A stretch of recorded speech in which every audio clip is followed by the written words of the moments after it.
Welcome to the Upland Nation podcast. I'm Scott Linden, your host. Thanks for joining me from way south in California. I'll tell you a little bit more about that later.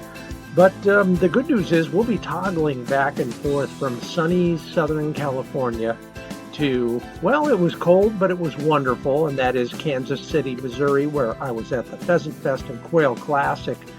I'll be talking with two experts on bobwhite quail, and we'll be learning just about everything you need to know to have a great quail hunt from Frank Loncarich and Kyle Hedges of Land and Legacy Consulting. That isn't all, though. We've got a lot more to talk about on the Upland Nation podcast. We will ask you what you do when your dog points in the way of communication. Found some fascinating information in there and going to share a little bit of my own as well. And then it's your chance, of course, to win that 4-pack of pointer shotguns. And this month's prize in the Fur Feathers Friends Initiative, this month's monthly prize is a landtrust.com hosted hunting trip on one of their properties. And finally, our Fix It segment, a little bit of road work for you, just a couple suggestions that I had reminded to me again, yes, a few days back on the road, on the way down here to warmer climes. So all of that coming up right here, made possible by Sage and Breaker Gun Care products, Pointer Shotguns, Mid-Valley Clays and Shooting School, TrulockChokes Tubes, MidwayUSA.com, and Purina Pro Plan Sport Dog Food. Yeah, like I said, thawing out here in Southern California, very south, almost to the Mexican border. Just trying to get some sunshine and, getting it. Of course, this time of year, you never know. I remember my summers in Tucson and how on any given day it could be beautiful in the morning and then the monsoons would roll in. So we're getting a little bit of that, but I don't mind. It's a, refreshing change after 5 or 6 days of 80-degree weather. Oh, sorry, didn't mean to rub that in. Getting a lot of biking exercise with Flick alongside. Got a nice rig for that and nice and safe in more crowded areas like this. And also a little bit of scouting for Gamble's quail for the next visit. It's about nesting time down here, so most of the birds are maintaining a pretty low profile. Let's hope we get a decent hatch. They haven't had a lot of rain, so there's not a lot of green up, which may mean not a lot of reproduction, but maybe a little too early to decide that once and for all. Let's go over to Facebook where I asked, the question that I've been working on a lot, writing a little bit about and talking with a lot of people about, once your dog hits a point, what do you do? Well, I still ascribe to Bob Ferris's generalized rule, and that is, pointing is instinctive until you enter the picture, then it's an obedience question. So the dog can see you and realizes, now he's in charge. I better follow his direction. And I know his direction once I smell a bird is to hold still until I'm ordered to do something else. So with that in mind, let's see what other people have to say about it. R.C. Phillips says, I don't do anything once the dog points. I just go flush a bird. Yeah, I love that idea. If only it worked so well for me and Flick. Mike and Erica Carr, only a low growl. From you, Mike, I presume, or Erica, if they start to sneak or reposition. That's a great point. I use kind of a growlish thing as well for a kind of the first level of discipline, if you want to call it that. Bruce Wondrek says, I don't give any commands, but I may talk to her rather conversationally. I like the idea of maybe an encouragement, a praise, as long as it's quite subtle, because we don't want the dog too worked up at that point, do we? Jay Lahner says his dog will hold until I touch her. That's a great release. Jim Hurst, you shouldn't have to say anything. Lance Larson, absolutely true. Try not to say anything. Usually open my mouth and say whoa when he's already stopped. Well, I don't know that that's so harmful unless the birds are really hinky. But I do like the idea of using that if you need to. I also, like I said, like to use praise a little bit. Joe Rundell, maybe a young dog, the quieter the better. The one thing to add, though, is if they lose their intensity, then he'll give them a soft, easy for them to relocate. Yeah, some great thoughts there, Kurt Deary. No, at that point, it's game on. My dogs did their job. Kurt has the same habit I do, watching the dogs and then, oh, missed the flush. Yeah, that's okay. Yeah, we've all been there and done that. There's some great stuff in there. Whoa is the only word Scott Veter's dog knows that means stop and hold. Sometimes they mind as good as a 5-year-old, I think human, Scott, right? Other times they will hold still, absolutely true. Beautiful shot, by the way, from Lynn Glock. Thank you. That's a beautiful dog right on the edge of a road. It's a wire hair, I'm pretty sure, from that little picture. Locked up tight. Continental tail on that one, and maybe even a raised back leg. Isn't that a wire hair thing? Maybe so. Robert Murphy raises his hand. Yeah, I got that one. I got a whole bunch of other quote commands, unquote, if you want to call them that, from teaching the dog that a flushing bird sound is the same as the word WHOA, etc., etc. There's all those things that, well, I just finished a story on all that for Game and Fish magazine, so watch for that in coming months.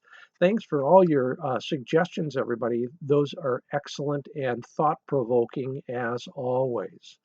And that segment of the show is brought to you by PointerShotguns.com. They got that new FT12 semi-automatic coming out, and it is nice. I'm awaiting my review copy right now. I've seen nothing but positives about this thing.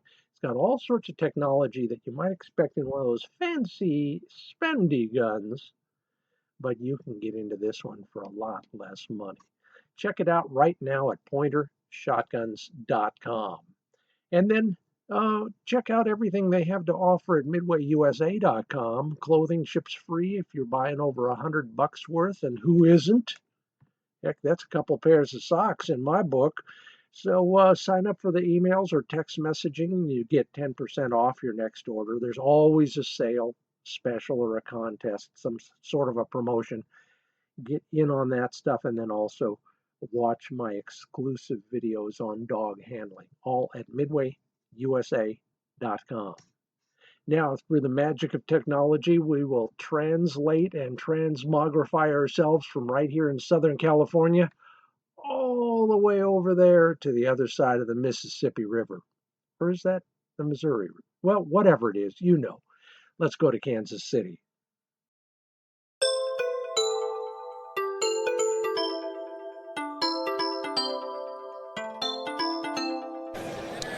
Yeah, here we are on the floor of the National Pheasant Fest and Quail Classic in Kansas City, Missouri.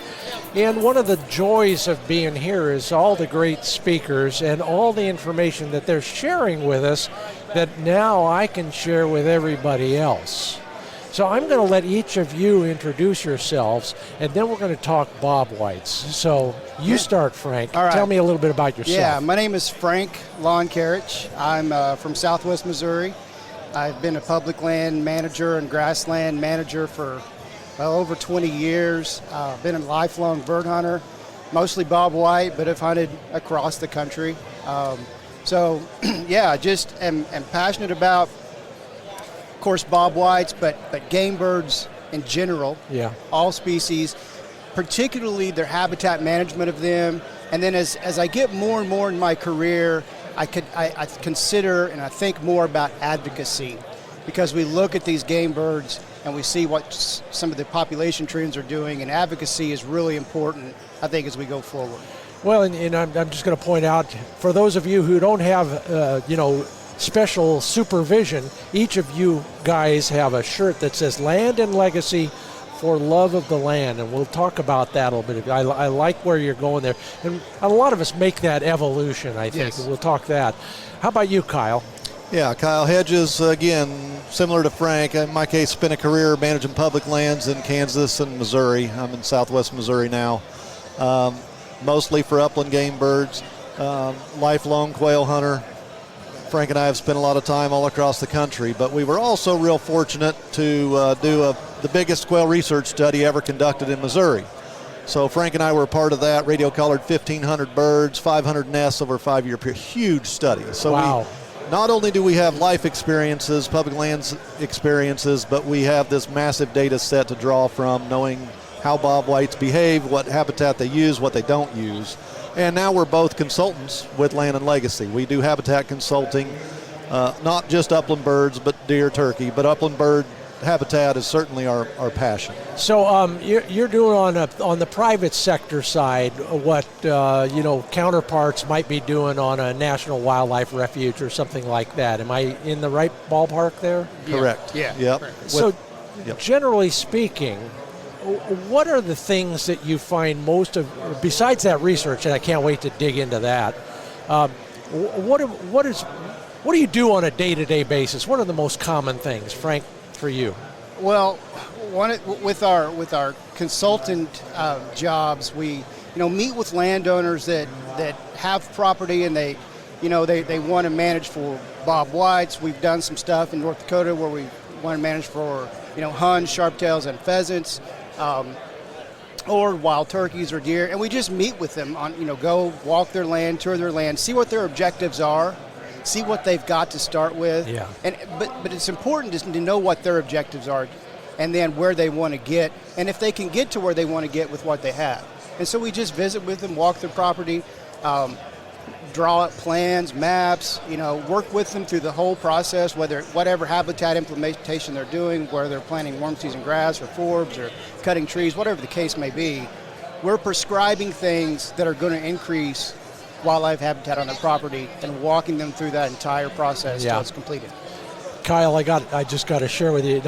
I've done a lot of consulting in a lot of worlds, and the most frustrating part about it is that when you give them all of that, and they only do one of the 9 things on the list.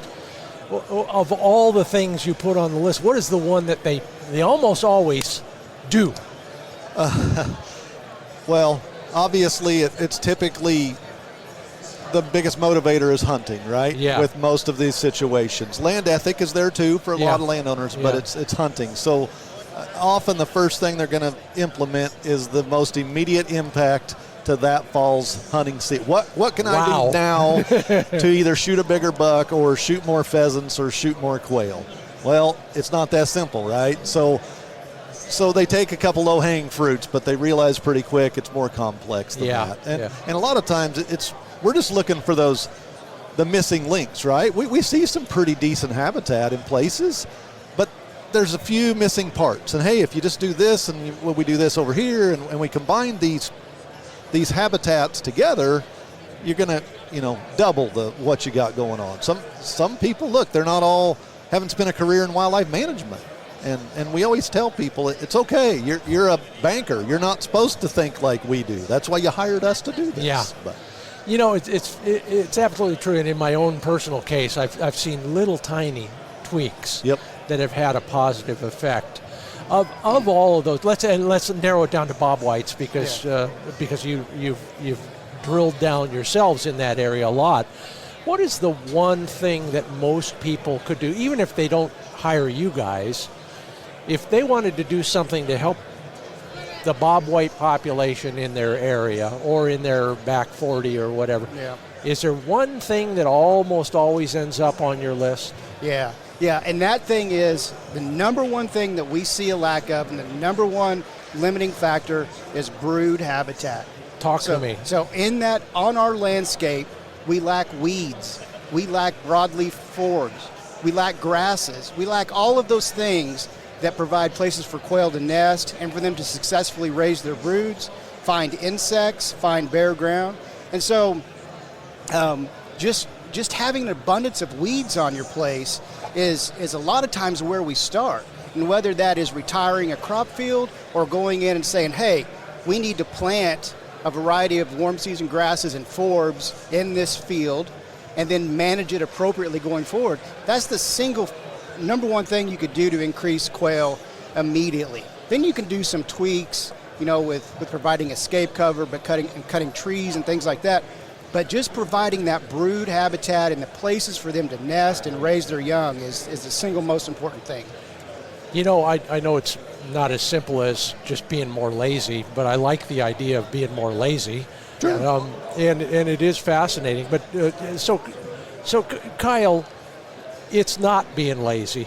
We got to manage weeds, don't we? Yeah, it's a combination. So we have created a culture where, you want a tidy farm, the English lawn look. Yeah. And so you don't want to have big weed patches because your neighbors are, well, what are you doing, right? And we invented crops and herbicides to keep your crops, right, higher yields and get rid of all the weeds. So we've conditioned people to think weeds are bad. Yep. But in the world of wildlife it's management, even in the word. Yeah, yes. Weeds are great, and we need to embrace that and use them in the right place. And it's that vision, but also we've moved to such non-natives, right? There is grass everywhere, but it's fescue, it's brome, it's not our native grasses and forbs. We've moved to all these introduced grasses. So whether it's retiring a crop field to put it in this diverse stuff or converting some non-native grass, turf grass, to something positive, that's the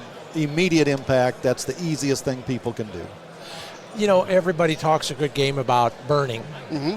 Absolutely. And it's spectacular. It's the glamour job. Right. Who doesn't want to pour flammable liquids on the ground and watch them go? So how important is that as an early management step? Is it the thing you would recommend early in the process? Yeah, it's really important. So one thing bobwhites need is they need this herbaceous cover, but it can't be too thick. Yeah. So what happens in high moisture environments, and particularly like from the Kansas Flint Hills east, we get pretty high moisture environments where it rains a lot. And so that thatch, that grass gets too tall and too thick, and that makes it where the broods can't find insects, makes it where they can't navigate. Yeah. And so fire is that immediate thing that it cleanses that thatch, clears the thatch, sets that grass back to that. Preferably we want a fire return interval. Now this is very, very generic, but across the bobwhite range, most of it, a fire return interval of 2 to 3 years, preferably more 2 years. Wow. Is to maximize quail populations. Yeah. Because we get so much rain in the east that if you don't do that, you get it, instead of a grassland, now you've got a forest or shrubland, and then the quail just disappear. So it's super important. In the West, among other places, and I know you folks in the Carolinas went through it a lot too, we've had some hellacious wildfires. Yes. And we always wonder, and those move faster, and I know you guys manage fire way differently than Mother Nature does in a situation like that. Where do these critters go? And I don't mean just the quail, but where do the deer go? Where do the snakes go when you touch off a fire in a parcel? Have they got enough smarts to move out of there fast enough? Do you leaflet the place the week before so they can know to get out of there? What happens, Kyle? Well, so in our research, we were able to monitor some of that. Yeah. And fortunately, obviously in prescribed burn situations, we're typically, in the quail world, we're not burning 1,000-acre blocks. Yeah. So we're burning smaller units.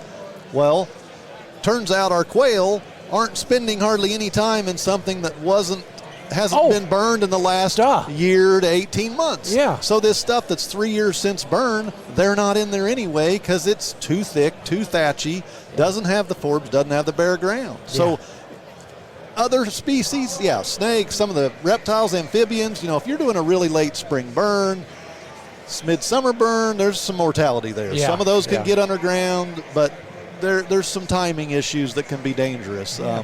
It's not a win for everything. Yeah. The bigger things can move, of course, and once in a while you will flush a covey quail. They'll fly out of the burn unit. Yeah. But we're trying to target, 5, 10, 20, 30-acre burns, not 1,000-acre giant And burns. that's the key, is that scale. Even the worst case scenario is not very bad. Right. Well, I want to drill down on the research and the data that you got out of there. Describe what has happened. Maybe it's more than one study with a lot of data points from each study, but what is the basic research you did where you got all those radio collared quail and all their data points. Tell me more about that. Well, I guess fundamentally it comes down to our selfish desire to want to shoot and harvest more quail. Okay, so I'm with you so far. Yeah. So I think you can be follow us here. We were hunting on places where we were doing a lot of quail management in the name of quail, having some moderate success, but also hunting on places where mostly grasslands that were managed with fire, grazing, not managing in the name of bobwhites, but in management for natural communities. And quail were doing much better there. So this dichotomy was like, okay, we're not managing for quail here, yet populations are doing really good, in some cases double, where we're doing all this intensive quail management. So what's going on? Yeah. And so that's what led to this study. So we were able to find sites that were managed in that traditional way, put radios on those birds, find these prairie sites that are managed for natural communities, but they had fire and they had grazing, put radios on there, and that really helped us to see what was causing this dichotomy of more birds on the prairies, less birds in these traditionally managed areas. Yeah. And, you know, we can dive into some deep differences in these areas, but to keep it at 30,000 foot, that's kind of the way we're looking at it. These more intensively managed areas versus these prairie areas. Let me define the intensively managed area real quick. So, you know, a lot of states set up wildlife areas to mimic the old dairy farm, okay? Get out of here. So, food plot strip, a grass strip, a shrub strip, a food plot strip, right? Okay, all right. The old days of because back then small farm from the 50s. All right. Because quail were everywhere. Yeah. Well, and I'm not blaming the agencies. We were part of that. Yeah. And that's what this traditional model was. But those grass strips were too thick. The food plots are not usable space half the year. It's disced up, right? It's bare. Okay. So you start thinking about all this on these grassland landscapes. It's this big, open, all usable space, right? Because we're burning and we're grazing, and there's weeds, forbs amongst the grass. It's all intertwined. The juxtaposition's all perfect. There's no rows. Yeah. Yes. So on these traditional sites, you're expecting them, hey, you're supposed to nest over here, and then when you get done with that, you're supposed to take your kids over there 400 yards to where we burn to raise them. Well, how do they know they're supposed to take their brood 400 yards to the it's east? The leaflet strategy. Yeah. So we were, anyway, it completely changed Missouri quail emphasis area. Man, we switched to grassland sites. Yeah. We said, you know what? We raised some quail on these food plot areas, but that's not the way to maximize quail. You know, and I just got to inject because I'm just a music major, but you know what I see and I read and on the ground I see those good sites. You describe them as prairie. There are no clear-cut edges. There's a feathering of habitats or a scalloping of landscape. Is that what it is? Is that what makes it work? Well, that's part of it. Yeah. Part of it. What we found is that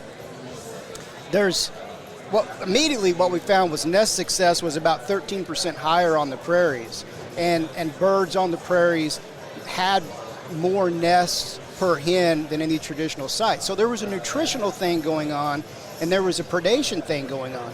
Hens were able to produce more nests, and those nests were more successful.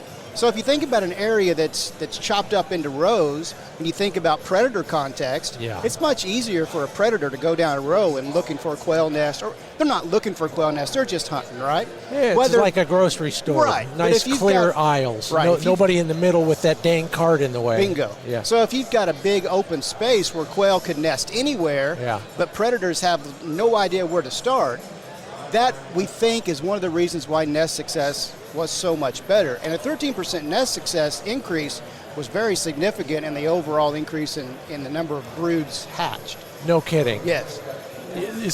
There's an exponential aspect to all of that? We'll add to it, our breeding season survival of adults was 8% higher on the grasslands. There you go. So now do the math. So it becomes exponential. So now more hens are living through the whole breeding season.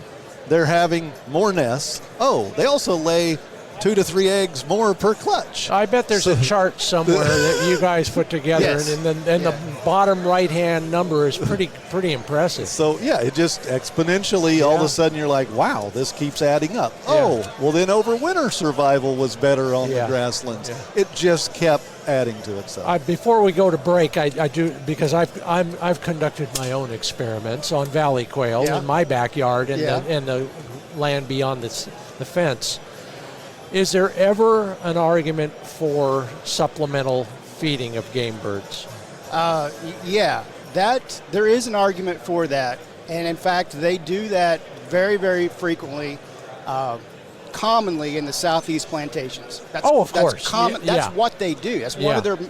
But the first thing that they do is they make sure the habitat is intact. They've got to have 100% usable space, and they're managing that so they have the habitat that's as good as they can get it, and then they want to kick it up another notch. Let's add supplemental feeding. Yeah. Right? Yeah. Let's just kick it up another notch. Right? But if that habitat's not there, you can throw out all the Milo you want. It's not going to do any much good. I'm so glad to hear that. That's been my result so far. And I don't know what I'm doing in that world, but I'm glad to hear I'm doing no harm, like the doctors say. Hey, I'm Scott Linden. This is the Upland Nation podcast. We're on the floor of the National Pheasant Fest and Quail Classic here in Kansas City, Missouri. I got Kyle Hedges and Frank Loncarich with me. We're talking bobwhites, among other things. We're going to go beyond that right after this break. We'll have lots more from Frank and Kyle, as well as our word of the week and our Fur Feathers Friends monthly prize, plus that shot at the 4-pack of pointer shotguns. In our Fix It segment, we'll cover, some things I'm relearning on the road. It's all brought to you by HiVizSites.com. See what you've been missing. Take a look at the video at HiVizSites.com. The rationale is it's pretty clear once you see it graphically portrayed, like my video there. That interlocking light pipe system allows you to kind of, first off, switch out the colors depending on the conditions, the lighting conditions, but also it just allows you to see the target and the muzzle of your shotgun at the same time, sort of. You probably just need to watch the video at HiVizSites.com. And take care of your shotguns at sageandbreaker.com. Gun cleaning and care gear crafted at the highest caliber. Lifetime warranty, the best photos on Facebook at sageandbreaker.com, a company that makes high quality gun cleaning products and accessories for you and you and you and me. Sign up for the mailing list so you won't miss out on future sales and new products. It's all at sageandbreaker.com. Now, let's head on back to Kansas City.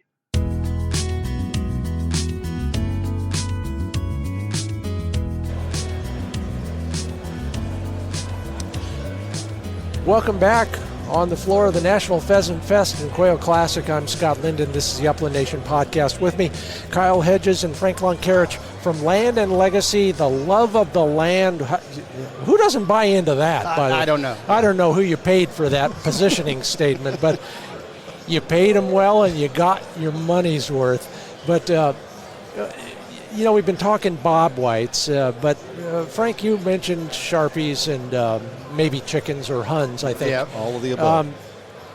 What are some of the other things let's get practical. You're both hunters. I'm a hunter. Mm-hmm. You shoot better than me, but that's a given. Yeah, doubtful. No. So if we are, let's start with bobs and go from there. I'm brand new. I walk into a piece of land I'm going to access in Missouri. What are the important aspects of habitat that I should look for, and then how should I deal with them from a strategic standpoint? All right, so we want that herbaceous cover, right? And we've got to have some type of thickets. We're going to have plum thickets, some type of woody escape cover. If I'm looking at a CRP field, picture the pheasant, just rank CRP, with no thickets, I'm not setting foot in there for quail. Yeah. There has to be some thickets, a shelter belt, something, woody cover-wise, okay? All right. So that's the starter. Now, we're giving speeches here at this thing about quail hunting strategies. Exactly. If it's the first week or two of the season and those thickets are, the first 100 yards into the field, I'm okay with that. If it's the week after Christmas and these birds have been harassed, this is public land, we're not hunting that spot. We're looking for places where the thickets are in the back corner and it's a deadhead back in there because we have evidence they get bumped a few times, they move off site. If there's habitat off site, they get tired of being harassed. Hold that thought, because you've both been there. You're walking around and there's no birds. Yep. And you think, well, somebody must have been in here this morning. And then you think, well, maybe they were in here yesterday, or maybe they were in here a month and a half ago. And I remember a time in Kansas, I was talking with the governor, and the camera guys were all pointing over our heads, showing me all the roosters getting out and flying away. It was one coyote that day. Mm-hmm. But how long before those birds are going to come back, or do they ever come back? Well, what we found is that it's repeated disturbance, and they just will abandon that site. So they may have started September, October, November there once disturbance starts, and it may be a guy with the beagles rabbit hunting. Yeah. But it's that disturbance, that constant disturbance, and they just bail. Yeah. They go to the thickest cover that still meets their needs, and they don't come back. Okay. So you've really got to change your hunting strategy as you're thinking about later on in the season. Where are these birds most likely going to be based on my knowledge that, they have been disturbed, they've been bumped. Yeah. So we tend to think about thicker areas that are further from the road. Just kind of the basic stuff where you think they might have traveled to. Yeah, I have over and over again. You go back to your favorite spot. On opening day, it's wonderful. Yep. The next day, it sucks. Yep. And the next week, it still sucks because somebody else was in there between you and them, and maybe 10 other somebody's else. Yeah. So it's gone. Yeah. Right? Yeah. Okay, so that's a general bobwhite strategy. Mm-hmm. Being selfish, let's talk about prairie birds. Yeah. Yeah. Okay, so I'm gazing out at the Fort Pierre National Grasslands. Yeah. What should I look for out there for a bunch of sharp-tailed grouse? Yeah. You want to take this one? Okay. Well, it's funny you ask. I did my master's research on prairie chickens. My first love, my favorite game bird is greater prairie chicken. And so I've done, and I've hunted them quite a bit. And so there's a huge difference between early season, that walk-up season, versus later on in the season, like maybe when pheasant season opens, right?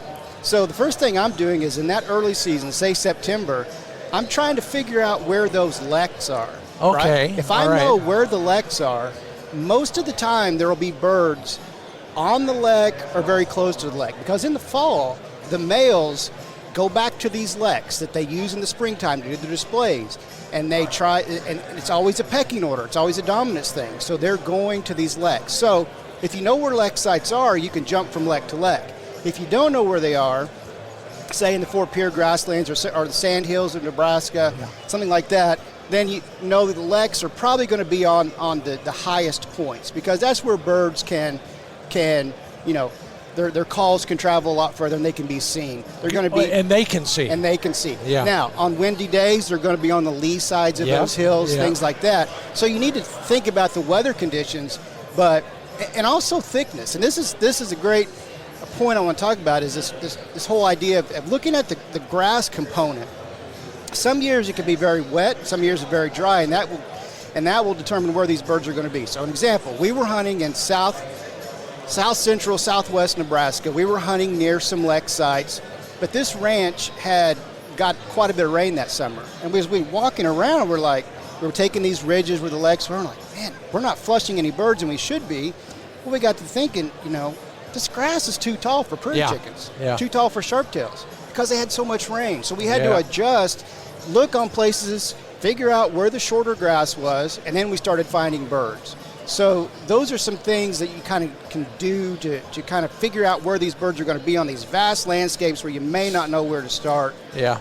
That specific instance, we went to windmills, water sources, and prairie dog towns. So a perimeter around that where the grass was, we're looking for that knee high, right? Yes. Yeah. So we got out of the waist high grass, found that perfect height in a perimeter around those features where the cows had been a little more frequent. Yeah. Boom. And we were shooting limits of birds.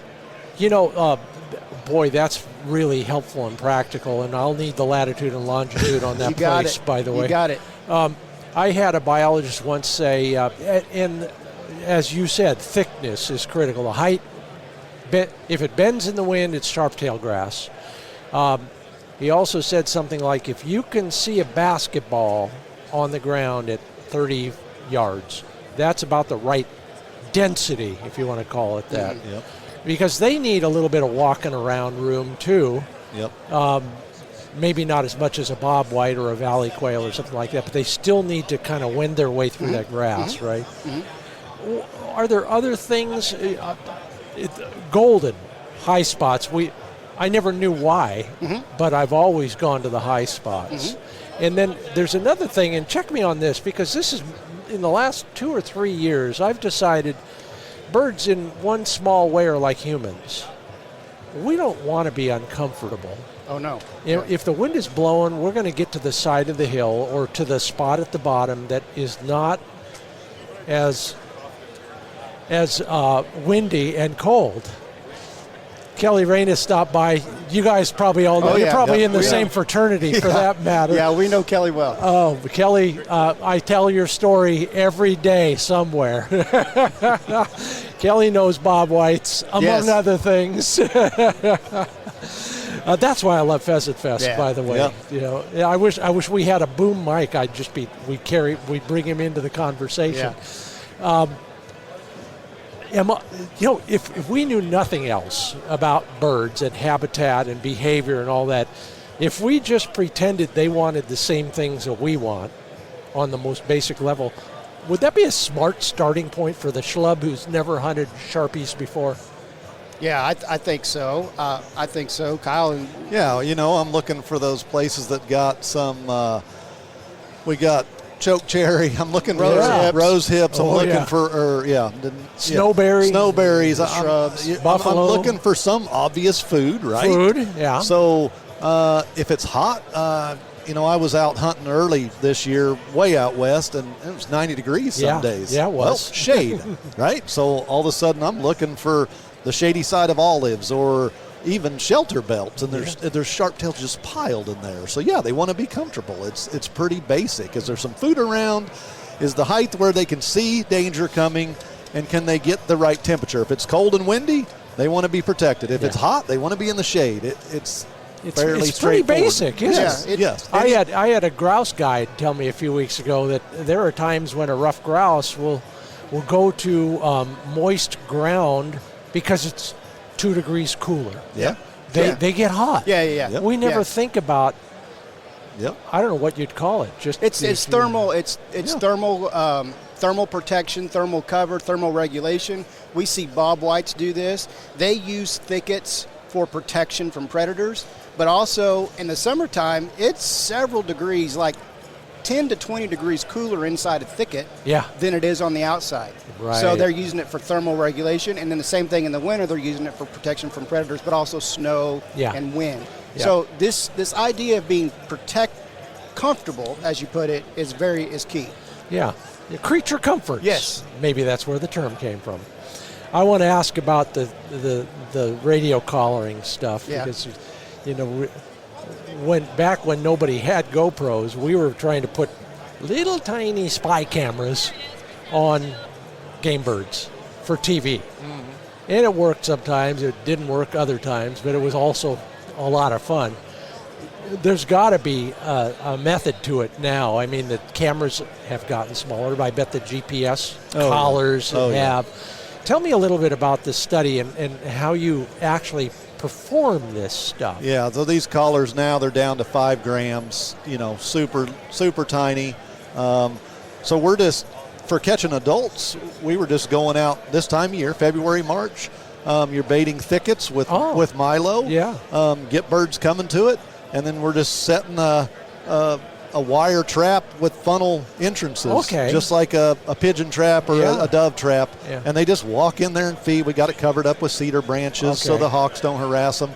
And then you go check them at dusk, and there's a covey sitting in, anywhere from 1-2 birds to sometimes you got a whole covey sitting in there. And they're pretty, they've resigned docile. themselves to their fate. They're pretty laid back at that point, aren't they're just sitting there waiting. They don't know any different. Like, well, I guess we're going to roost here tonight. And so we'd put them in, pillowcases and work them up right there, put little collars on them, release them, and have a extremely high success rate and very little collaring mortality. Almost never happens. Yeah. I mean, they're super resilient, and we're off to tracking them just a few days later. Is it on their neck? Yeah, it is. Just like our dog. Preened in pretty deep, so it's really hard to see under their feathers. Like we pull their crop and their feathers up through it. Yeah. Once in a while on a flush, a hunter would be able to see an antenna and know. That's a collared one before they pull the trigger. But most of the time, people wouldn't even know it until they had the bird. And we had leg bands, too, so we got leg band returns. Oh, nice. We also did some chick work where we were sewing little backpacks to 14-day-old chicks. Oh, my God. And they could grow, and they had a wing tag as well. Yeah. But some fascinating work there to track brood survival. So then you... I'll call it a transmitter. I guess that's what it is. Yeah, VHF. Obviously, it's sending a signal up to space, and then it's coming back down to somebody somewhere sitting in front of a laptop or something. Am I on the right track there?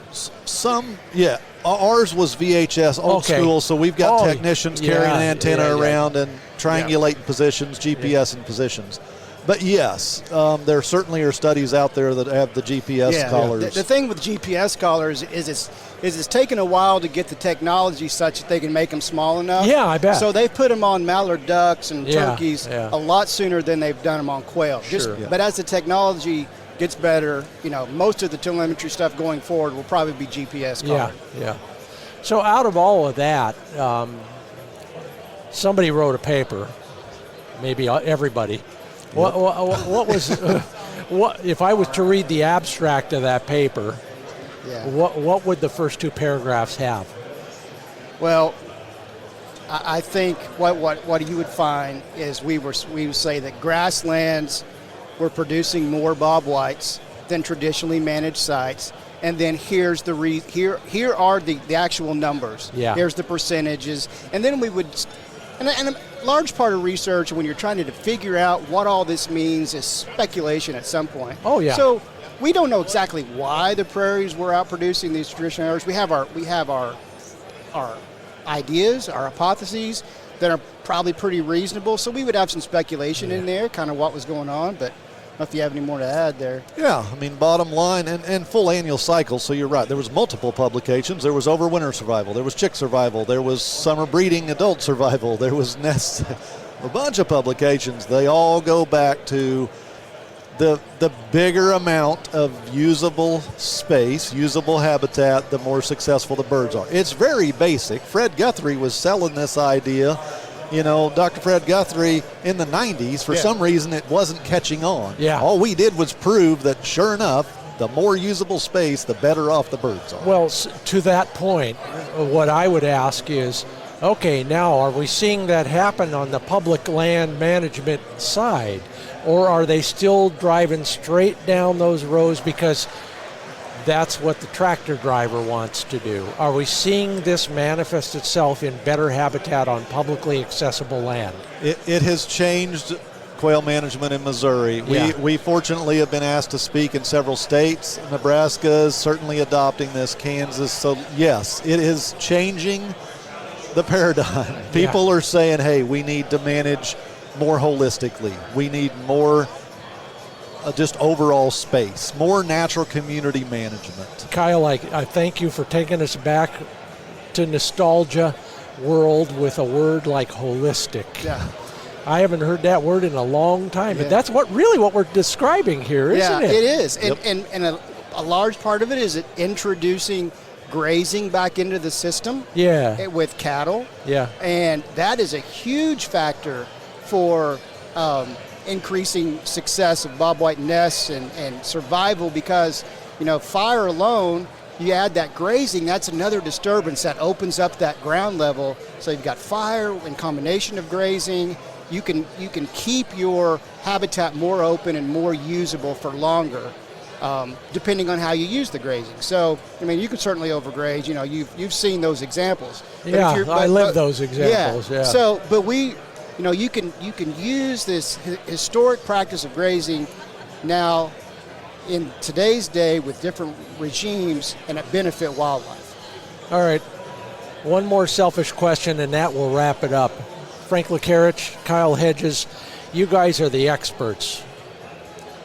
If I'm coming to Missouri to hunt bobwhites, based on your background and knowledge, the data available to you, what is the one thing that I might not have thought of to look at in the way of habitat? We've talked about a lot of the ideal things, but is there a red flag, for example? Don't ever hunt that place because of this kind of thing, or just give me a hunting tip. We had an example of this yesterday. I used to work up in North Missouri on the Missouri River, northwest corner, and we had a couple guys grab us and say, hey, we're coming from Indiana. And we're thinking about hunting these areas, and it was kind of north central Missouri, and then these areas, and they pointed to these along the river. This is an extreme example, but there's some fantastic looking habitat there. Yeah. What they don't know is in 2012, 2018, Missouri River flooded 2 miles east for months. That habitat is still intact. Those birds they're gone.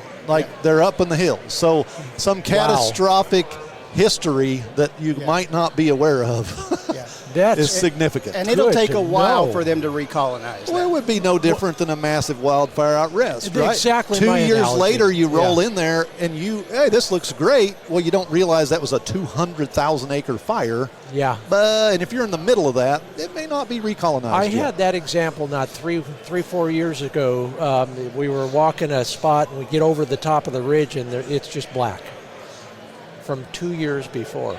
Yeah. Nothing, of course. It was a moonscape. Right. But I thought, well, the next ridge over, if it looks good, maybe. But they probably went way farther than that, didn't they? I would imagine. Yeah, I would imagine. And, especially where you're talking about out west, moisture, and if it hadn't rained, then it takes longer for that habitat to recover than it does further east, and probably longer for those birds to recolonize those catastrophically burned areas. The word recolonize really drives it home. It takes a long time for them to kind of, especially if where they went is okay. Yeah. Why would they leave? We write a lot of articles and we do some podcasts, and we always say one of our tips for out-of-state trips, make a phone call. Yeah. We've taken those phone calls for our whole career. Yeah. Don't be afraid to call local biologists, because you'll find out. Sometimes they're going to be like, oh, no, that place has birds the first week, but it gets pounded. Yeah. Don't go there. Here, just make the phone call and get some local advice on those kind of things. That's the best tip. Good. Let me write that down. Yeah. No, I have, for everybody. Yep. Well, that is great stuff, whether it's bobwhites or prairie birds or anything in between, just to think about it a little bit differently. You've shifted my ideas a little bit. Frank Loncarich and Kyle Hedges, thank you so much for being a part of the Upland Nation podcast. Well, thank you for having us. I can say for myself, this is an honor. I've enjoyed your stuff in magazines, your writing, of course, your television work. I've enjoyed that from afar for a long time. So. Okay. Yep, pleasure to be here. Thank you so much. Sure enjoyed what I learned from them. I hope you did too. Thanks again, Frank and Kyle, for all of your advice, strategic insights, and tactical suggestions. We still got the Fix It segment, where we'll talk about a few things I relearned on the road about traveling with a dog. And then win yourself a free day of hunting on some of the land that landtrust.com is offering up on a day-to-day basis for those of us who would like to hunt private ground at an affordable rate. Yeah, you can hear us here in Southern California kind of getting ready to roll on our next segment of the journey. Those are some of the pack-up sounds you're hearing in the background. But meanwhile, this segment of the show is brought to you by TrulockChokes.com.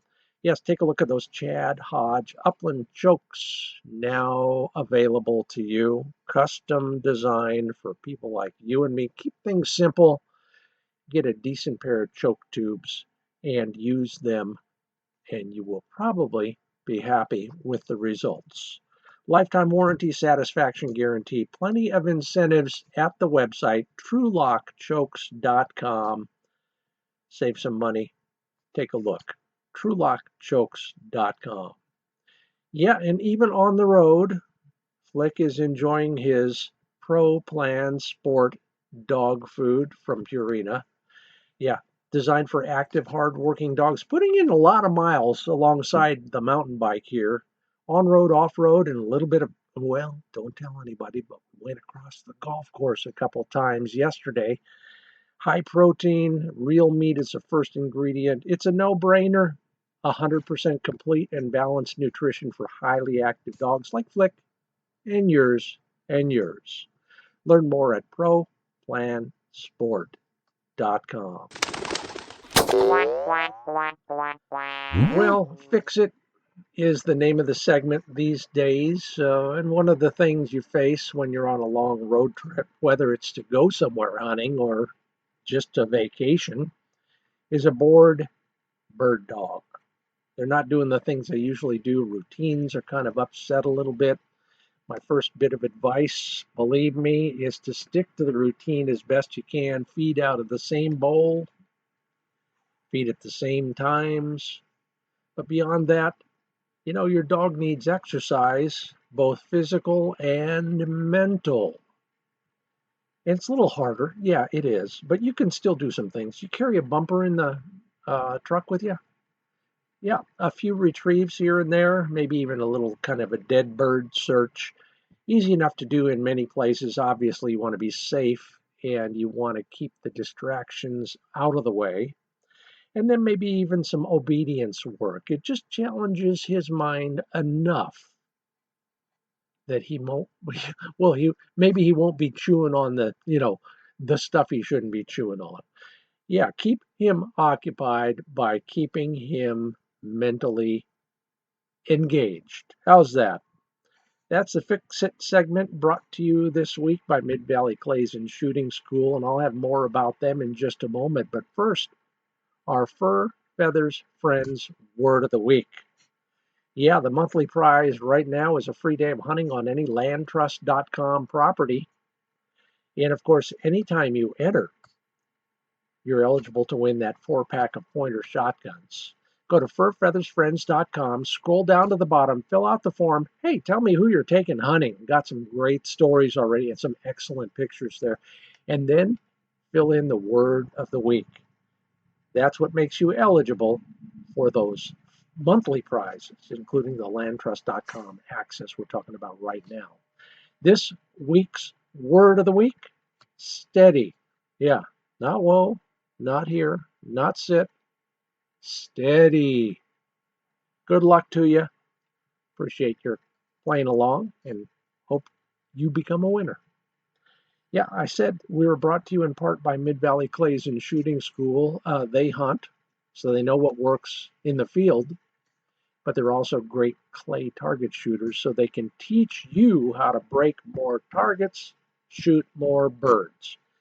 Yeah, take a lesson from one of the great hunting instructors there. Call Dave Fiedler, talk about shotguns.